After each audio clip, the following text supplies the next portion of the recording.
Hey there, Mr. Redder here. Welcome back to another episode of Reddit Podcast Stories, where today, my mom asked me to watch my siblings for a week, but now she's been gone for 9 weeks. My mom went out 2 days before Christmas and then texted me 12 hours later saying she would be gone for a week and for me to watch the kids. She hasn't come back since, so almost 9 weeks. I've heard from her 3 times total, and she's saying that she isn't coming back anytime soon. She just keeps sending money. My siblings are 16, 13, 12, 9, and 7. I'm 19.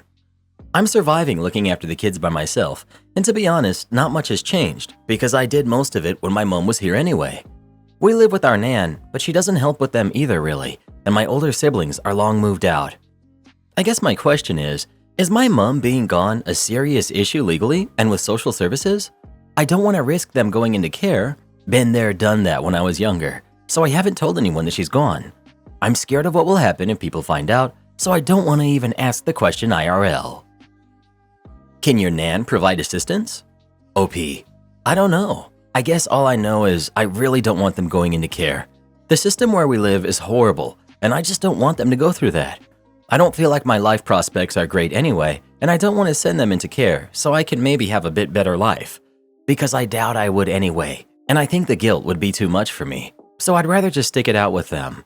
Maybe if I didn't already do everything for them before my mom left, then this would feel worse. But I have taken care of them for years already, and I don't think I can just leave them like that.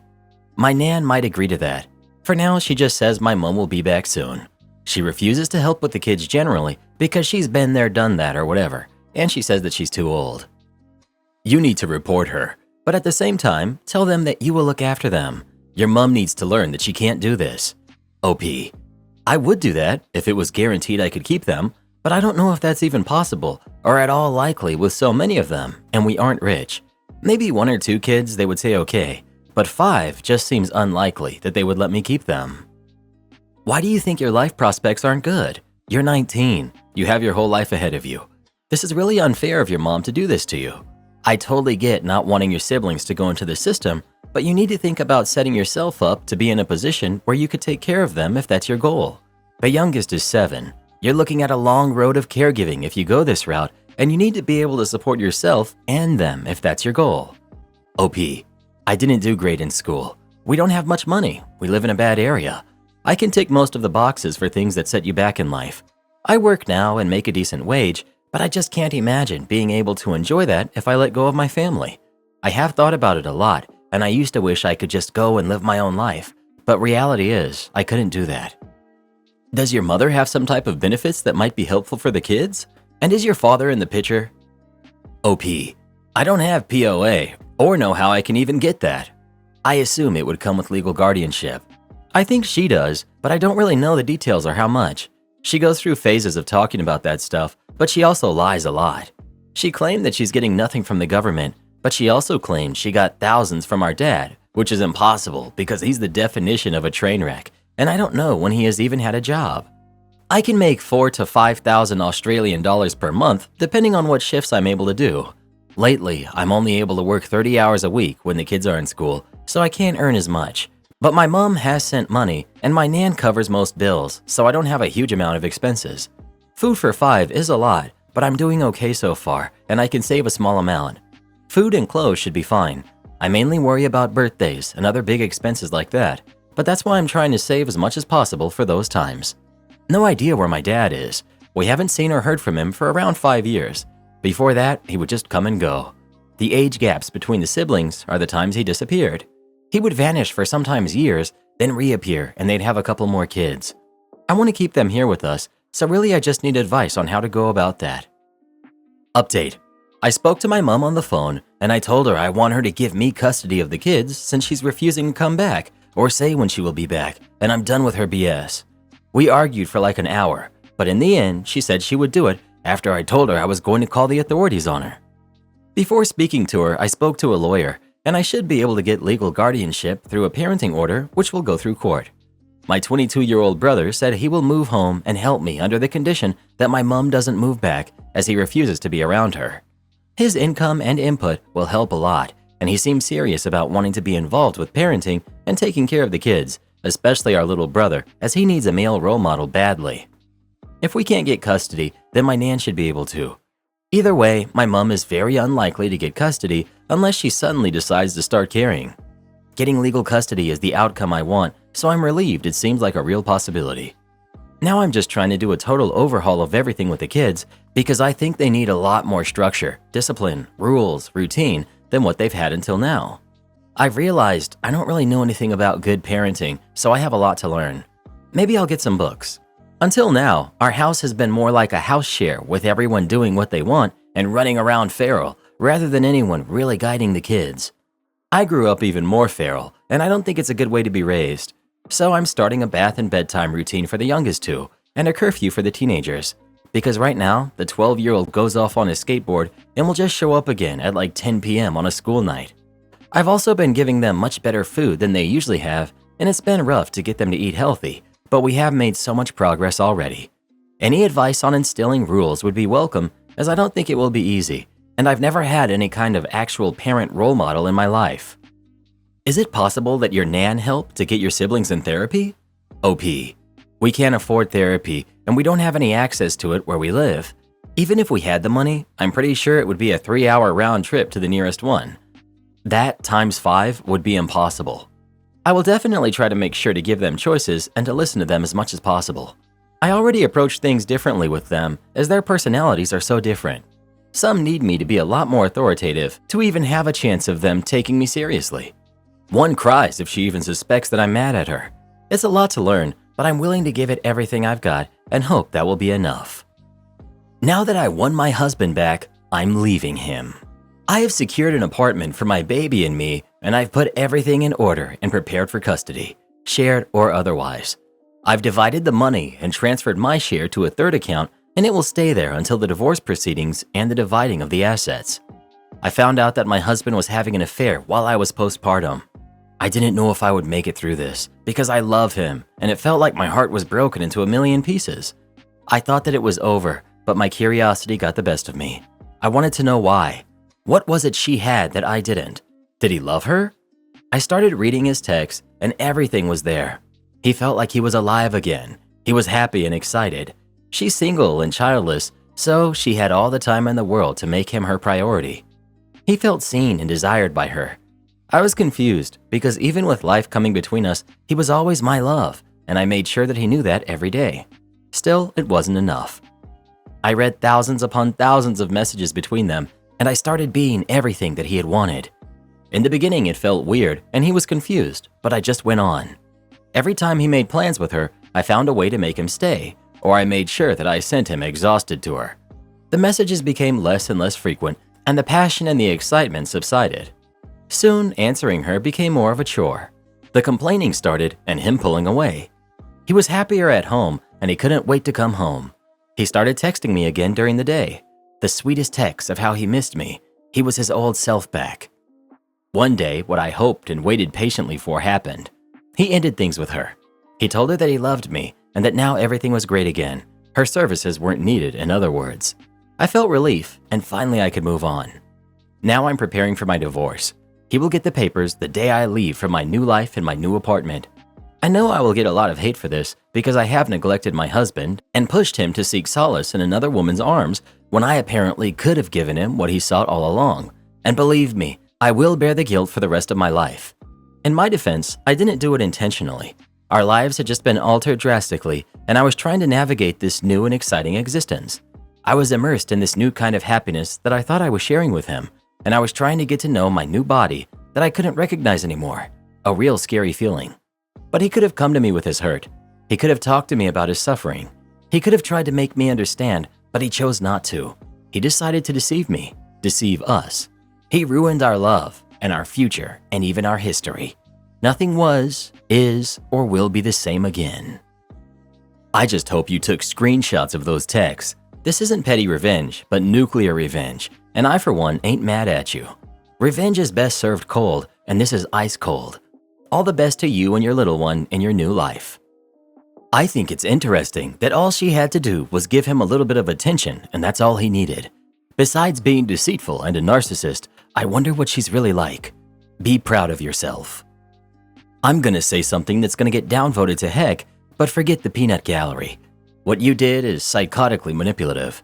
His cheating does not somehow excuse nor justify your behavior, intentional or not, especially because of the psychologically insidious nature of it all. Those are the kind of mind games that legitimately drive people insane. Yes, his cheating is inexcusable, and he should be ashamed. He owes you a great deal for his betrayal, and I don't want to minimize or excuse that in any way. What he did was confused and hurtful, but human. What you did was just cruel. Even your own descriptions of his feelings sounded sympathetic, and even though he did something wrong, I think we can all understand to some degree his position. Because we all do bad things sometimes, right? Or is it just easier for everyone to grab their pitchforks and condemn others and ruin relationships forever? Because none of us can ever imagine to confront our humanity in a healthy and philosophically honorable way. Every one of you in the comments are more garbage human beings than OP's husband. Snarky Redditors are gonna start speculating on my personal life. Can't wait. You better pay for my son's phone. Sure thing, I'll send you a bill. 2 days ago, a student demanded I let go of their phone. So I let go, and both his phone and a school window got damaged. Originally, administration was letting the parents know that there's no way they will be paying the parents for a replacement phone in this instance. A security guard and 34 other students witnessed this kid take his phone aggressively out of the teacher's hand and subsequently launch it across the room. It was 100% the student's fault. Administration was willing to drop it and move on, hoping that the family of this student would do the same. That was definitely not the case. The parents of the phone thrower demanded that the teacher, me, OP, pay for this phone, saying, "You better pay for my son's phone." This is when admin of my middle school, with district backing, performed the best malicious compliance I've seen in a bit. I'm proud to be at my school district today. The district has come to the conclusion, after investigating the incident, getting statements from students, witnesses, me, security, etc., that it was the student's fault that the phone flew in the air. The district agreed to pay for the student's phone as it was technically in the teacher's possession when it was damaged. It was an iPhone 12, so the check was probably around $800. Then the administration did them one better by also sending the parents a bill for the window to the tune of $1,678. It wasn't a typical window, nor is it easy to replace. Once the teacher let go of the phone, it was in the student's possession. So now it's the student's fault. I'm not sure if this is the argument they made, but I'm presuming this is their justification for it. Just some quick math, it looks like they're paying $800-something either way.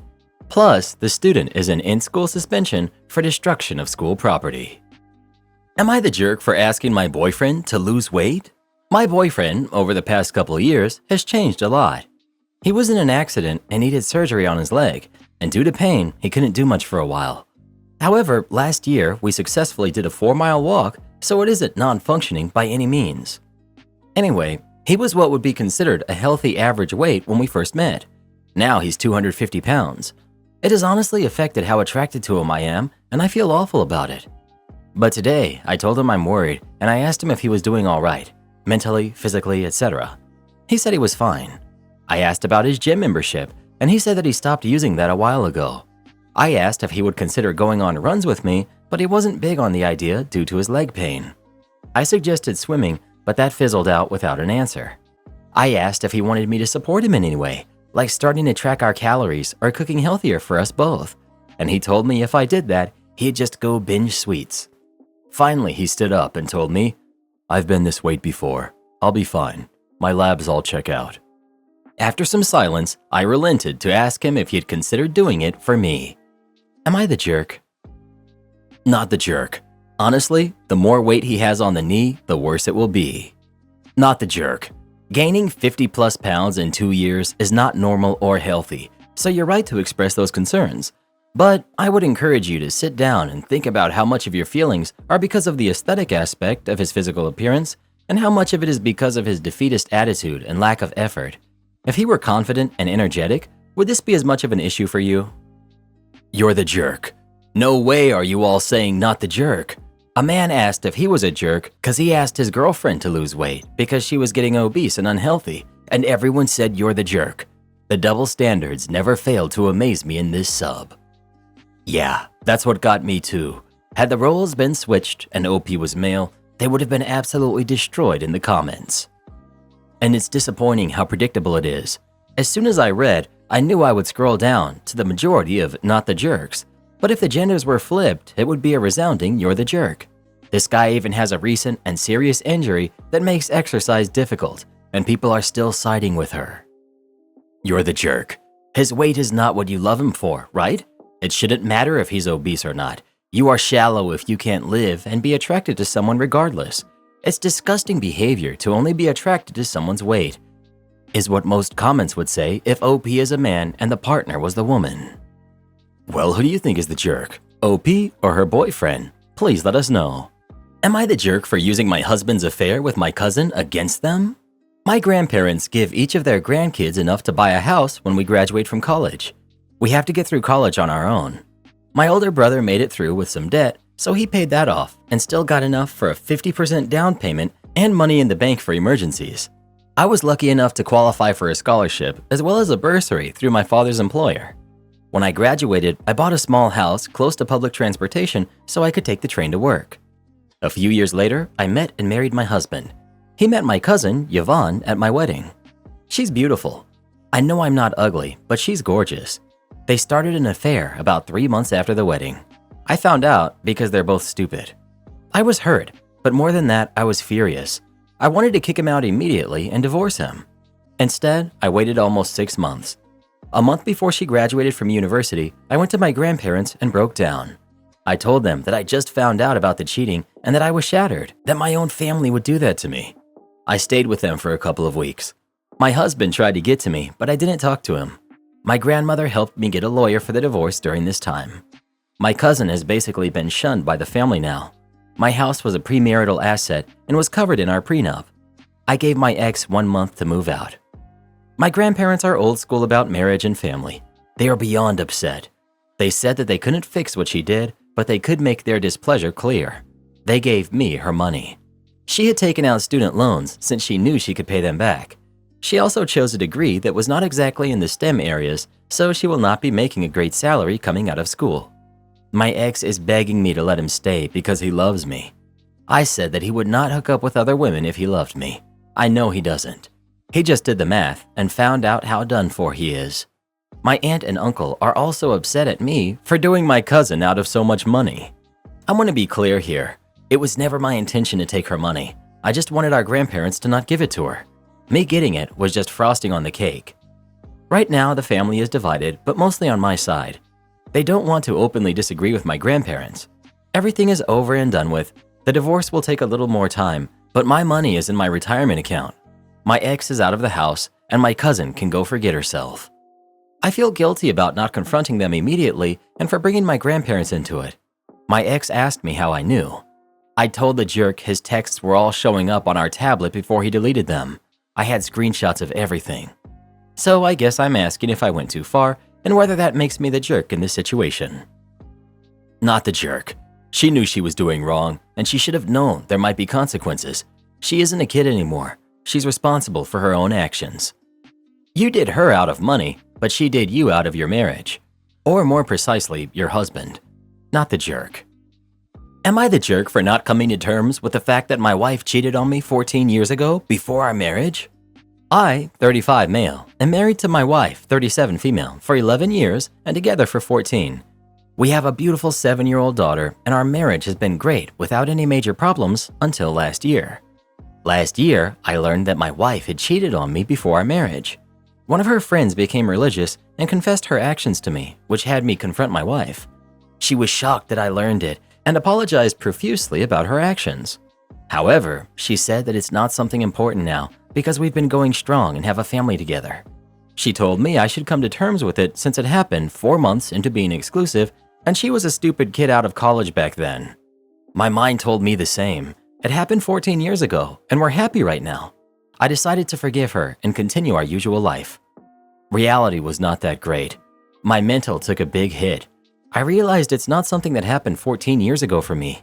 The cheating happened for me when my wife confirmed it. I decided to forgive her and continue our usual life. Reality was not that great. My mental took a big hit. I realized it's not something that happened 14 years ago for me. The cheating happened for me when my wife confirmed it. I was less confident and couldn't even hook up with her. I even took a DNA test. Thankfully, our daughter is mine. Then a year of intense individual therapy started for me. I realized I needed to change somehow. I was not the same person I used to be. I also communicated my feelings to my wife, and after pushing a bit, we started going to couples counseling too. However, at the end of everything, I decided to proceed with divorce. Here are my reasons. She not only cheated back then, but lied to me about it for 14 years. She did not confess the action herself. Even though she apologized, she dismissed the fact by saying it's not important anymore. Young me was robbed of having a choice. Cheating was, and still is, one of the biggest deal breakers for me. If I knew it back then, I would have broke it off. I'm happy with my life, and I'm glad that our daughter came to the world. She's the light that shines the brightest for me.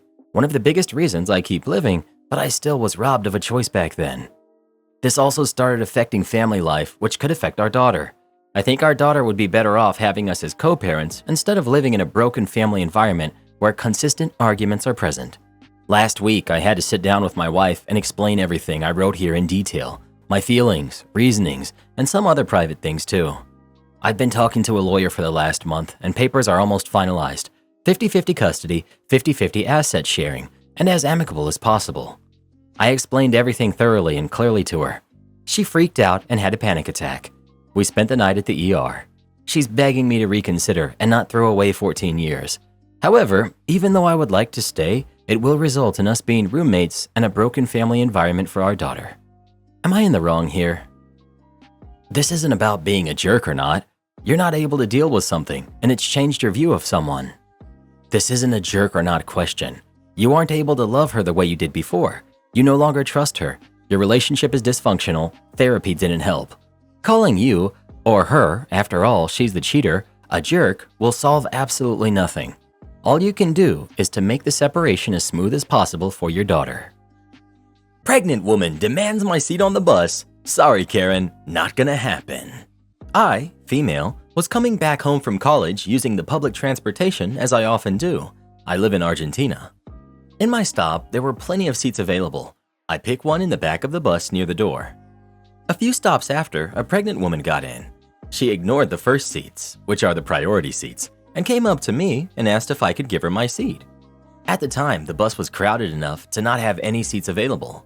I told her no because I was tired and I wanted to sit down. She mumbled that I was a jerk and said she's 8 months pregnant. I told her I don't care about that and that the priority seats are in the front of the bus. Somebody else gave her a seat in the background, but still, it made me feel kind of like a jerk. I think I'm entitled to the seat if I got here before, but I also don't know if the people in the priority seats were people who really needed it, so that woman could have just asked them to give her a seat. Edit. Every single seat was taken. I told her to go get one of those seats since people who don't need them take them anyway when the bus is crowded. Also, lots of people don't want to sit in front and would ask for a seat in the back near the door, even though they're entitled to the priority seats. I find it kind of disappointing that an 8-month pregnant woman had to ask for a seat. So here's the thing. You don't have to give up a seat for a heavily pregnant person. It's the kind, considerate, understanding, and sympathetic thing to do, and if you don't do it, then you are exactly what you think you are. You're the jerk. But then again, I give pregnant people a seat. It is disappointing what the world is coming to. Pregnant women act entitled now because of their choice? That's where we are? What has happened to common courtesy and decency? For you guys throwing shade at the pregnant lady, may this never happen to your wife. For the OP, it doesn't take a lot to be decent to others. What was a minor inconvenience to you was not only a lot more for a woman that far along in pregnancy, but also potentially dangerous. If your comfort was that important, I do hope you had some then. This old man will stand without being asked, because my mama didn't raise me to do any different than that. Let's remind the gentle readers of this subreddit that this is Am I the Jerk, not Do I Have the Right? So yes, you had every right to refuse that seat to the pregnant woman, but it was very much a jerk thing to do. Pregnant women can and do suffer from a variety of invisible medical conditions. Your tiredness is no comparison. You're the jerk. Not the jerk. Laughing out loud at all you idiots who are trying to call out OP. If OP had written this story from the perspective of a scared little twisted creep playing his Nintendo on the bus, like most of you are, dang, you would all be cheering him on. But because he actually stood his ground, or in this case, sat his seat, and refused to give in to this pregnant woman's demands, you're all insulting him. Talk about a double standard. I'm glad he didn't give up his seat, and neither would I. Just because you got knocked up does not mean I need to give you my bus seat when I was here first. Go find some loser who has no self-respect and bows down to those who get knocked up. And you wonder why Karens target the little creep watching anime on his Nintendo Switch. Karens do that because they can sense your weakness and would rather steal your seat than someone like OP who won't tolerate that BS. I walk out of the kitchen and go play video games whenever my wife tries to help me prepare food. I love my wife very much. She is smart and capable and leaves me on the dust in most categories. But she cannot cook at all. She burned water once. She was boiling water for rice and it had oil in it. She got distracted and the water boiled off. Then the oil caught fire. Then she threw water on it and nearly burned down her parents' house. She can follow instructions on microwave food. She can use the microwave to reheat leftovers. That's about it. Her mom and dad gave up trying to teach her. I love cooking. I enjoy making tasty meals from scratch when I have the time. One of my go-to meals is fried chicken thighs and waffles. I used my dad's waffle recipe and they came out light and crispy. Perfect. I don't always make them though because it takes time. I cheat sometimes and use premix. They are heavier and kind of floppy, not crisp. So I'm making breakfast yesterday and the kids are at the table. I have the chicken going and I'm making waffles. It's a good morning. My wife decided to help and covered the waffles in foil so they stayed warm. They did. They also steamed and got soft. So I finished making myself a waffle and served my food and left the kitchen. She can finish everything off. She does this constantly. I'll be making steaks and I'm resting them and she throws them back on the grill to keep them warm. I'll have the chicken fully cooked and tender and she'll turn up the heat and dry it out just to make sure. I am sure. She came up to me yesterday for the 50th time and asked why I always walk away when she tries to help. I explained for the 50th time that I enjoy making good food and that her help is almost universally detrimental to the meal I'm trying to make. She thinks I'm a jerk for caring so much about how food feels and tastes. I think she can do whatever she wants on the days that it's her turn to cook. Am I the jerk? Not the jerk. How many times should you have to explain that food is meant to be a certain way? I'm not a food shop, but I think she would drive me crazy. I would go insane. I cook for my family. My significant other and his mom like well-done steaks. I love mine medium rare. I've gotten a few good methods for getting steaks cooked enough in the oven, then searing them on the grill. My significant other and his mom trust me enough. They don't touch anything because they know their well-done steaks come out as jerky. And if they upset me, I'll just medium rare the whole batch. Too many hands in the kitchen ends up ticking off the chef. Not the jerk. And let's be clear, she absolutely is not trying to help. She's just interfering. If she actually legitimately wanted to be of help, then she would come into the kitchen when you're cooking and say, "How can I help?" and listen to your responses and follow through. But she doesn't want to be helpful. She wants to control some aspect of what you're doing. So she interferes with your process every single time, even if it literally means making the food significantly less tasty. And then she defends herself with the ridiculous argument that you shouldn't care how food tastes, which is about as illogical as it gets.